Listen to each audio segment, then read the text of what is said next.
Master minds commerce చదవాలనుకునే 10th inter విద్యార్థుల తొలి ఎంపిక. అయితే ఇది కదా స్క్రీన్ ప్లే అంటే, ఈ టచ్ కదా స్క్రీన్ ప్లే అంటే. కోడి రామకృష్ణ గారి దగ్గర నుంచి ఎంఎస్ రాజు గారు ఏం నేర్చుకున్నారు? సినిమా నేర్చుకున్నారా? జీవితం నేర్చుకున్నారా? డబ్బులు సంపాదించడం నేర్చుకున్నారా? ఒక మంచి మనిషిగా బతకడం నేర్చుకున్నారా? అన్నీనండి. అన్నీనండి. అందులో సినిమా ఎక్కువగా నేర్చుకున్నాను. మొత్తం కథ అయిపోయిన తర్వాత ఒకరోజు ఆయన మొత్తం కథ, సార్ మీరు రండి, ముందు మీ షూటింగ్ లీడిన తర్వాత నాది స్టార్ట్ అవ్వాలి సినిమా, ఇక్కడ ఒకసారి హీరోకి చెప్పాలి వెంకటేష్ బాబు గారికి, మీరు రండి కూర్చోండి అంటే అప్పుడు వచ్చి కూర్చుని ఎలా విన్నారు, 1 గంటన్నర 2 గంటలు స్టోరీ చెప్పాం. బాగా డ్రైగా ఉందండి అన్నారు ఆయన. మాకు కోపం వచ్చేసింది, ఇంత కష్టపడి 1 month 2 months కూర్చుంటే అది గబుకుని అలా అన్నారండి, డ్రైగా ఉన్నారండి. అంటే ఏంటంటే కొంచెం గివ్ మీ సమ్ టైం. ఈ టైం 3 రోజులు 4 రోజులు పట్టింది. తర్వాత సవేరా హోటల్ అని ఉందండి, బాగా ఫేమస్. మేము ఎక్కువ హోటల్స్ సిట్టింగ్ అన్నీ ఆయనతో అక్కడే. అక్కడ ఆ రోజు మేము రూమ్ తీసుకోకుండా రూమ్ వదిలే మనం అని చెప్పి రెస్టారెంట్కి వెళ్ళాం. ఆ రోజు రెస్టారెంట్ అంత ఖాళీగా ఉంది. సో మెల్లగా కూర్చున్నాము, ఒక చిన్న పెగ్ వేసుకున్నాం, అందులోనే వేసుకొని మళ్ళీ మాట్లాడుతుంటే మాకేంటి, మాకు లోపల కోపం వచ్చేస్తుంది మా ఇద్దరికి. ఈయనేంటి ఏదో డ్రై అన్నారేంటి అది అని. అప్పుడు ఆయన ఒక కాసేపు ఉన్న తర్వాత మెల్లగా నేను ఉండబట్టలేక నేను అడిగాను, ఎందుకంటే I was two young and he was a very experience person. అప్పటికి చాలా సినిమాలు చేశారు, వెరీ ఎక్స్పీరియన్స్. 27 అనుకుంటాను మీ ఏజ్, అంతేనా? I think so sir, I think so. అప్పుడు నేను అడిగాను, ఏమండి మీరేమి ఇలా చెప్పారు, నాకు నచ్చింది అంటే, అది కాదు బాబు, డ్రైగా ఎందుకు ఉందనంటే స్క్రీన్ ప్లే బాగుంది, స్క్రీన్ ప్లే ఇంకా చేద్దాం, ఇంకా కూర్చోవాలి మనంతా, కానీ ఇందులో విలను టఫ్గా, అంటే సినిమా అంతా ఏదో చాలా టెన్షన్గా ఉంటుంది సినిమా అంతా. ఇవాళ పెద్ద హీరో ఫిల్మ్కి కొంచెం కమర్షియాలిటీస్ కావాలి మనం ఏదైనా కనుక. సో దీంట్లో విలన్ క్యారెక్టరైజేషన్ ఏదైతే ఉందో దాన్ని మారుద్దాం, నేను చెప్తానని చెప్పి దాని మీద, అంటే ఆయన ఒక్కసారి వింటే మొత్తం వెళ్ళిపోద్ది కదా, ఆయన స్టోరీ చెప్పేశారు మొత్తం అప్పుడే. అప్పటికి 1-2 డ్రింక్స్ అయిపోయినాయి, మొత్తం స్టోరీ ఒక అరగట్లో చెప్పేశారు ఆయన. ఒక్కసారి అంటే ఇలా చెప్పేశారు, మేము ఇన్నాళ్ళు కూర్చుంటే మాకే గుర్తుండదు, టగటగా చెప్పేశారు ఆయన. Is a genius sir. చెప్పేసిన తర్వాత అన్నారు, ఈ విలన్ క్యారెక్టర్ ఏదైతే ఉందో నేను కొన్ని క్యారెక్టరేషన్ చెప్తానండి మీకు అని చెప్పి.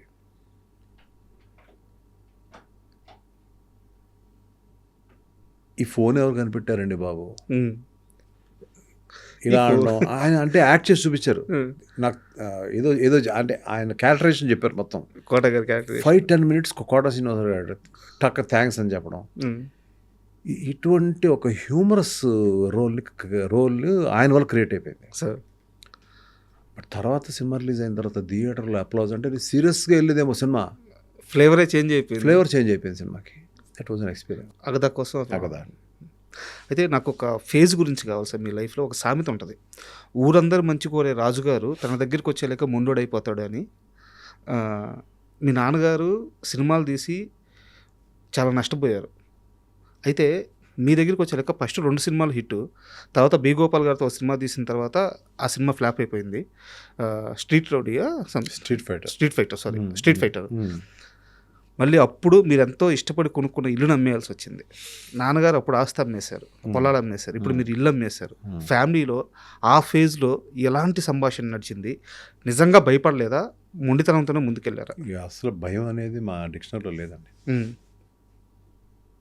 ఇప్పుడు కూడా నా ఫేజ్, ఇప్పుడు ఏదో టీజర్ రిలీజ్ అనేది మనం సమరపడుతున్నాం, దాని ముందు కూడా ఎప్పుడన్నా మీరు విన్నారా? రాజుగారు భయపడ్డది ఏం లేదు. Will be just waiting for the chance. అది దేనివల్ల వచ్చే మొండితనం సార్? సినిమా మీద ప్రేమ, లైఫ్ అంతా చూసేయడం వల్ల వచ్చిన, లైఫ్ అంతా చూడడం వల్ల అవ్వచ్చు, సినిమా మీద ప్రేమ అవ్వచ్చు, నా మీద నాకున్న కాన్ఫిడెన్స్ అవ్వచ్చు, ఏదైనా సరే. అయితే నేను ఇంకా కాస్త ముందుకెళ్ళి ఇంకొక చిన్న ఎగ్జాంపుల్ చెప్తాను, అంటే మీ నిబద్ధత, నిజాయితీ గురించి చెప్తాను. ఒకడో సినిమా తీస్తున్నారు, ప్రభాస్ వాళ్ళ నాన్నగారి దగ్గర నుంచి మీకు ఫోన్ వచ్చింది, మా వాడితో ఒక సినిమా చేయాలి అని చెప్పేసి. చేస్తాను అని చెప్పి మాటిచ్చి వచ్చేసారు. ఒక్కడు సూపర్ డూపర్ హిట్. ఎంఎస్ రాజు గారి ఆ రోజు రేంజ్ ఏంటంటే, అప్పటి ఇండస్ట్రీలో టాప్ హీరోలు ఉన్న చిరంజీవి, నాగార్జున, బాలకృష్ణ, వెంకటేష్, వీళ్ళలో ఎవరిని డేట్లు అడిగినా ఖచ్చితంగా డేట్లు ఇచ్చే రేంజ్. అప్పటికి సరైన హిట్ లేని ప్రభాస్తోనే మళ్ళీ సినిమా తీస్తాను, ఎందుకంటే ప్రభాస్ నాన్నగారికి మాటిచ్చున్నాను అని చెప్పి మళ్ళీ మీరు వెళ్ళి వర్షం తీశారు. సో సినిమా ఇండస్ట్రీలో ఇంత నిజాయితీ, ఇంత నిబద్ధత మిమ్మల్ని కాపాడిందా, ముంచేసిందే? కాపాడిందో ముంచిందో తర్వాత అవన్నీ నాకు ఐడియా లేదు, కానీ బట్ ఇలా ఉండడమే ఇష్టం. అది అది నన్ను కాపాడిందా కాపాడలేదా లేదు పక్కన పెట్టండి, నేను ఇలాగ ఉండడమే నాకు ఇష్టం. మాట మీద ఉండడమే నాకు ఇష్టం. ఆ రోజు మీరు వర్షం నేను మళ్ళీ తీస్తున్నాను అనగానే ప్రభాస్ గారి ఫాదర్ రియాక్షన్ ఒకసారి చెప్పండి మాకు. ఫాదర్ రియాక్షన్, ఈ వాజ్ హ్యాపీ. ఆయన చూడని లైఫ్ ఏముందండి, ఆయన ఎన్నో ఫిల్మ్స్ చేశారు. అవునవును. గోపికృష్ణ బ్యానర్ మీద ఎన్నో ఫిల్మ్స్ చేశారు, ఎన్నో చూస్తుంటారు. అక్కడికి వచ్చేటప్పుడు వాళ్ళ అబ్బాయి లైఫ్ కరెక్ట్, అది క్వశ్చన్. అవును. కానీ ఇందులో ఏంటంటే పాపం ప్రభాస్కి ఈ వాజ్ టూ యంగ్. నేను ఎంత ఎంతూసియాస్టిక్గా నేను నా యంగ్ స్టేజ్లో నేను ఉండేవాడినో, తను కూడా ఒక్కడు తీసిన ఎంఎస్ రాజు గారి సినిమా వచ్చింది అనేది ఎవరికైనా ఒక ఇది కదా, డ్రీమ్ కదా. ఖచ్చితంగా. ఉన్నప్పుడు నేను షాప్ని పెట్టుకున్నా. షాప్ని పెట్టుకున్నప్పుడు ఒక్క మాట ఒక్కన తనకు తెలుసో తెలియక అనేసాడు, ఇది రైట్ అన్నా బావా అని అడిగాడు నన్ను. ఫాదర్ కృష్ణ, మన ప్రభాస్ వాళ్ళ ఫాదరా? కాదండి, స్ట్రైట్గా ప్రభాస్ అడిగాడు. మిమ్మల్ని అన్నారా? అన్నాడు. బావా అంటారా? అంటాడు.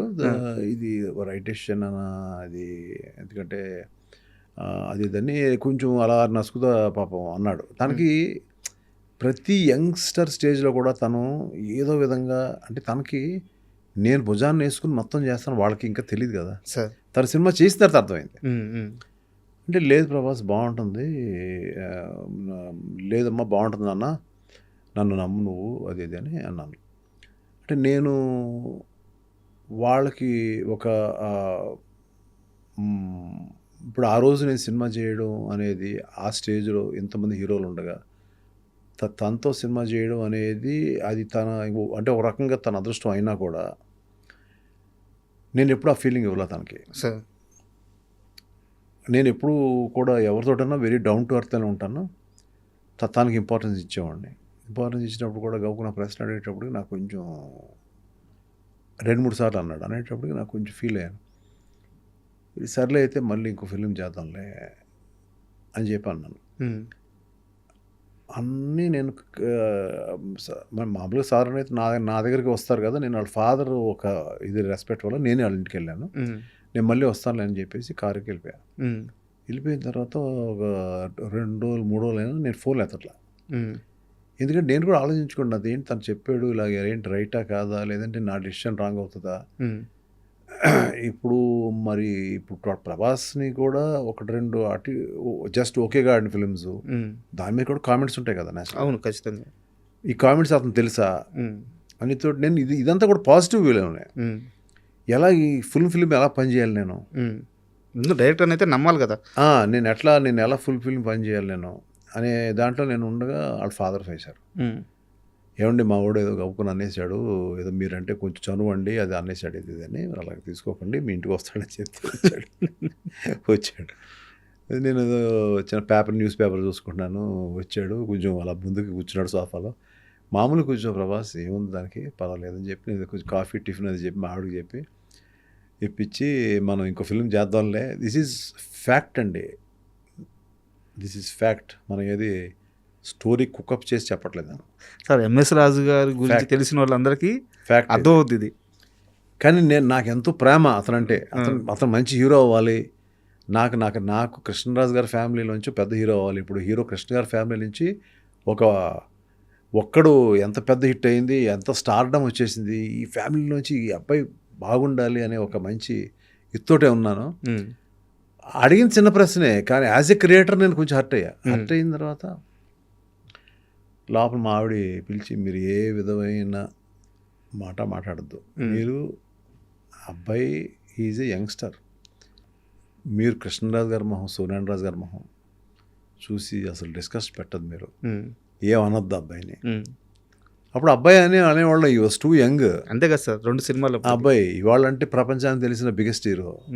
నాకు ఎప్పుడు ప్రభాసే మా అబ్బాయిలు అంటాడే అంతే అని చెప్పి తనే కాఫీ తీసుకొచ్చి ఇచ్చి, టిఫిన్ తింటావు అది ఇది అని అడిగి, అదేం ఉండదులే ఆయన చేస్తాడు లేను ఊరికే అలాంటి అలకలు ఉంటాయిలే ఈయనకి అని చెప్పంటే గౌకులు వచ్చి నా వైఫ్ని పట్టుకుని అక్క చాలా థ్యాంక్స్ అన్నాడు. ఇది ఫ్యాక్ట్గా జరిగిందండి. Sir this is the first time I'm opening up I think. Sir ఇప్పుడు ఎవరికి చెప్పలేదు మాట.